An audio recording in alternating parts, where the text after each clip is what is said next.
Hi guys, and today I've got for you the Audi S3, 310 brake horsepower, quattro all-wheel drive, 0 to 62 miles per hour in under 5 seconds. It does that to a 2-litre turbocharged 4-cylinder engine that also puts out 295 pounds-foot of torque through a 7-speed dual-clutch automatic.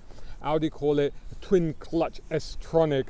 Top speed on this thing is limited to 155 miles per hour. This is essentially the new Golf R. Same engine, same chassis, same drivetrain. It's just plusher and more expensive. How much more expensive? Well, they start from around 39,000 pounds, and this one with all the options is over 41,000 pounds. So what's the main visual difference between this car and the Audi A3 that I reviewed earlier? The link will be up here for that one. Well, that one was turbo blue, and this one is tango red. And oh yeah, that was a hatchback, or sportback as Audi call it, whereas this is a saloon. It also rides lower, and it's got those very dramatic 19-inch blade-like wheels on this car. Audi call them titanium matte. They're a 770-pound option, plus quad exhaust and real ones. Now, like in the A3 review, I already said I think this is the best looking of the series so far, not just because of the aggressive front with those sharp lines and those cuts, but also because of those bulging wheel arches, which I think are fantastic. I think they look even better on the saloon, and I think they make more sense with the quattro because they give a sense of muscle over each of the wheels, and that really works for this car. However, I was expecting something more. I wanted the S3 to stand out a little bit more from the regular car. Let's see what else is different compared to the A3 about this car. But before we do that, make sure that you're subscribing to youtube.com/browncarguy. Make sure you follow me on browncarguy.com and follow me on all the social media. That's Facebook, Instagram, Twitter, and even TikTok. Just search for #browncarguy. And if you enjoy my videos, you can sponsor them at patreon.com/browncarguy. I'll tell you more about that at the end of the video.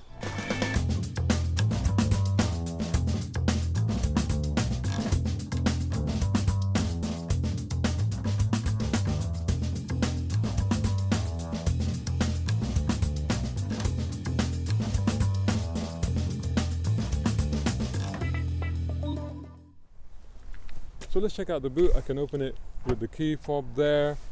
And now, one of the things that I read about this car is that it has an extra clutch in the back for the Haldex 4-wheel drive, all-wheel drive system in there. It's there to better distribute the torque between the front and the rear axles. In fact, apparently you can go full rear-wheel drive if the computers on board decide to give you that privilege. But in any case, they say that it robs the boot of, say, around 55 litres of volume. Honestly speaking though, I think that's a pretty decent sized boot for a car of this size. Plus you've got 60/40 split folding rear seats as well, and I think also the center bit can go down as well, so if you want to just put longer items through there. There's netting there, there's a net pocket on this side. Underneath here there isn't actually a lot of space, but there is a tire repair kit down there. So really, that's all there is to say. Oh, triangle down there's all there is to say about the boot. Let's see what the rear cabin space is like compared to the hatchback.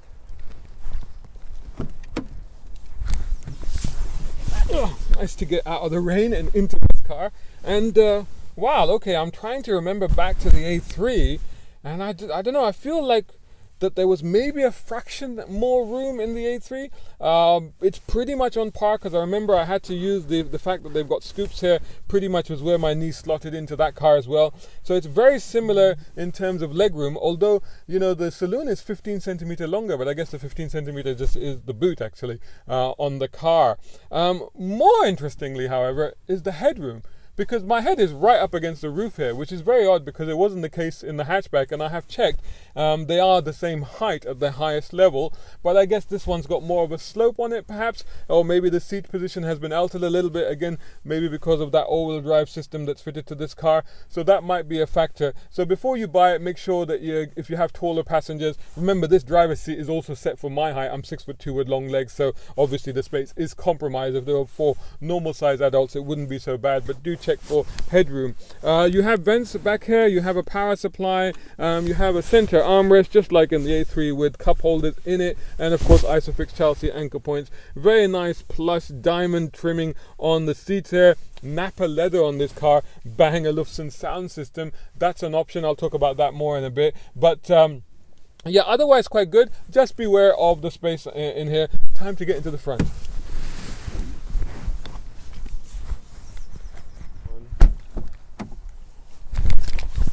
Here we go.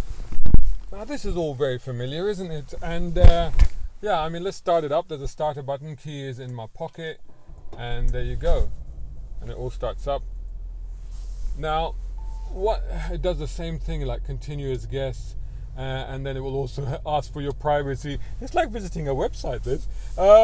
So now the two vents, well, I've read recently that this interior is supposed to be inspired by Lamborghini. So now there's two vent pods on each side, which I really liked, as I mentioned in the A3 review. They kind of make sense to me. But having said that, if you're talking about Lamborghini-inspired interiors, I still think Peugeot do it better with the 208. There really isn't, I mean, aside from the high quality fittings and all the rest of it, but that's the same that applies to the A3. There isn't really a lot that differentiates the interior of this car from the A3, apart from the flat bottom sports steering wheel. I would have expected that at least to say S3 rather than just S, because you get that on the A3 on the S line anyway. And of course these sport bucket seats, which are very nice. They're not too tight, but they support you very well. Now the lumbar support on these seats alone is £260. By the way, they're not powered, they're manual seats. Once again, no reversing camera on this car either. But you do get ambient lighting pack, which is £110. You get matrix LED headlights, which I think are a good thing. They're £430. That's probably money well spent. And then you get the comfort pack, which also I think includes the heated seats, which are really good for the winter. But also will give you the Bang & Olufsen sound system with 15 speakers. Not bad, but think about it, because that's an £865 option. I'm not going to go into too much detail about, it's got all the usual stuff that you expect on the Audi systems, because I've already gone into pretty much all of this stuff on the A3 review. So again, just go up here and hit the link and watch that review. There was more detail in that. I think really with the S3, let's take it for a drive. There we go. It's in sports mode, so let's give it some beans. Wow. I'll tell you what, around town, a little bit of a bang and a pop from the back of the exhaust. Oh, that's nice. Around town, I'm driving in normal mode. Doesn't sound as good as it does now. I think maybe it's enhanced a little bit, but who cares? Because good turn-in, good response. The steering has weightened up, that's for sure, in sports mode compared to before I was driving it in individual and also in comfort mode. Not a lot of feel from the steering in any case. Quite numb, but a little bit of hesitation there, slippery surface. I think the traction was just holding it back a little bit, so quite a bit of grip there. I think it was deciding between the front and the rear axle where it wanted to put the power. I decided that they would be more wise to put it at the front actually rather than at the back, I suppose. Probably a good idea considering these wet circumstances. Now, this is a very bumpy road. It's very interesting to me to try these 19-inch alloys that are on this car compared to the 18s as opposed to 17s that are the standard on the A3. And I said that the 18s were a bit harsh. Now on this one, they also seem to be, you do get a bit bumped up at slow speed on aggressive potholes or speed bumps. You will feel it and you will hear it. However, overall, bizarrely, I would say the ride is actually better on this one than it was on the A3. I really don't have an explanation for that. I thought maybe this one is equipped with adaptive suspension because it does come with that as an option, but it doesn't appear to be, because I checked the option list and it doesn't have it. Plus, when you go into individual mode on the drive select, you can set up the steering, the engine and the exhaust note, but you can't set up the suspension. So pretty clearly it doesn't have the adaptive suspension on it. But having said that, somehow it handles the situation better. The wheels are not so bad. I'm not saying that it's super comfortable. It's a sporty car, and you can feel that in the ride quality. And I am getting bounced around a little bit here. But having said that, they're not too bad. I'm quite impressed with it. So like I said, I mean, the performance of the car. We just gave it some beans there. Now, it says 0 to 62 miles per hour in under 5 seconds. Now, yeah, I mean, you can see that it's pinning me back there a little bit. Once that torque cuts in, it takes a few moments just for that to happen. But when it does have the ability to pin you back. But it doesn't have the brutal punch that you might expect for something it's 4.8 seconds actually, 0 to 62 miles per hour. Having said that, as you can see, it's plentiful and it's pretty much, I suppose on par for what you would expect from an S3. Not quite the RS3. The RS3 is, I believe it's going to be revealed in September, and I can't wait to see it. The RS3, the previous RS3, actually was, for me, vying with the RS6 Avant as having been possibly my favorite car in the Audi range at the time when I tested it. I absolutely adored it. It was a raucous and raughty little thing, and a little bit mischievous. This one isn't. This one is, it's fast, it's quick, it handles well, the grip is very good, the turning is good, the brakes are very reassuring. It's reassuring, as you would expect, but reassuring is sort of an overriding term with the car. It's reassuring to know that it will turn in, that it will grip, that it will do what you need it to do. Visibility all around is pretty good. But it doesn't lack the thrill factor. It's more about being competent, efficient, and quick, rather than being edgy or scary or anything like that. Just going through these, and it's wet weather we're having, but yeah, a lot. You get enough confidence to just go over that. That was a crest, a bend on a crest there. A little bit of a bump in the middle, but car was absolutely planted, no issue whatsoever. And I think that's sort of the overriding factor with the car, is that it can be very, very quick. Once you sort of get the measure of it, you could probably, and if you have less traffic and better roads, you could probably do quite good speeds and cover quite big distances in a very short time, and be reasonably entertained by it as well, especially if the exhaust is going to continue to make banging and popping noises as it's occasionally doing. Then yeah, there are paddle shifts. I have used them. You can use them to get a little bit of extra fun out of it. I don't see that necessarily they'll improve things. You see, there's no bang or parp or anything. They used to do that before, didn't they? The VW Golf or VW Audi Group products. They used to have that parp on the upshifts. A good compact size, I would say. This is the other thing. Around town, this is a very good size. I know it's the 3 in the range, or in the Audi range. And I think that, considering that inside, you don't really seem to lose much in terms of interior comfort and space, apart from in the back maybe. But certainly not in the front. But having said that, its compact dimensions make it ideal for shooting around town and doing errands and stuff like that. So actually very good. This thing has obviously that lane keep assist, which honestly in the A3 I actually ended up turning off because I found it quite aggressive in the way that it was bouncing me off lanes, and aggressively the steering wheel was resisting going across them, even like when you know what you're doing and when you actually want to do that. So you have to go into the menu, you can turn it off. I haven't done that on this car. It hasn't been that much of an issue. I might do now that I'm on the motorway. What I have had to do is to go into the menu again and turn off the brake hold. Because the brake hold was proving very, very sticky, particularly at low speed maneuvers, like when you're parking or just moving in traffic and stuff like that.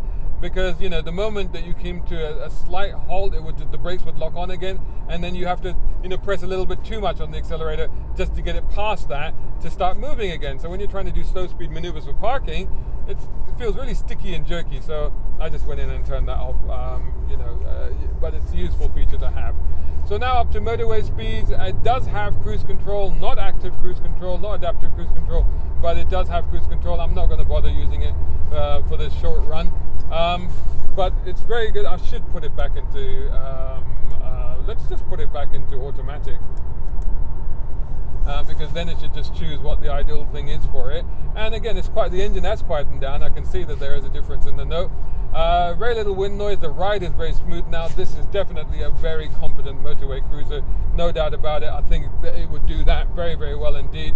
So to the verdict then, I think this is a very good car. I like it. Definitely I do like it over the regular A3. There's no question about it. The extra power, the four-wheel drive handling.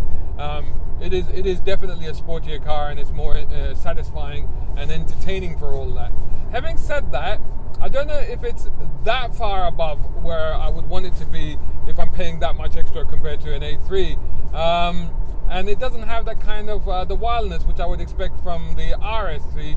So if it was me, Of course, the RS2 is going to be more expensive, but you could use that extra time to save up some money and wait for that one if you really want the ultimate sporty version of this car. Otherwise, it might be a worthwhile instead spending the extra money that you spend on this on just specking up your A3, because you're going to have to do that because they cost a lot of money to do that. So that might be one option. But anyway, overall, thumbs up. It's a good car. Let me know what you think about it in the comments below. Hey guys, hope you enjoyed that video. If you did, please hit the like button and try to leave a comment. That would be awesome. Make sure that you're subscribing, of course. That's to youtube.com/browncarguy, and hit that bell notification icon so you don't miss any of my videos. Whilst you're at it, also follow my blog, browncarguy.com, and of course follow me on social media. That's Facebook, Instagram, Twitter, and even TikTok. Just search for my hashtag, of course, hashtag browncarguy. Hey, if you enjoy my content, then you know what? You could sponsor it, and you can do that at patreon.com/browncarguy. and join these wonderful people scrolling up on the screen right now. Your name could also be here, along with Muhammad Ali Humaid, Partha Srinivasan, Tom Conway Gordon, Isaac Beauchard, Raza Adil, Muhammad Qasim, Siraj Abbasi, and of course Mark Waddell. Go to patreon.com/browncarguy. It's from as little as £2, $2 a month. Price of a coffee. Hey guys, buy me a coffee. Why not? If you enjoy my content. If you can't do that, make sure you're continuing to like, comment, share, and subscribe, and I'll see you in the next video.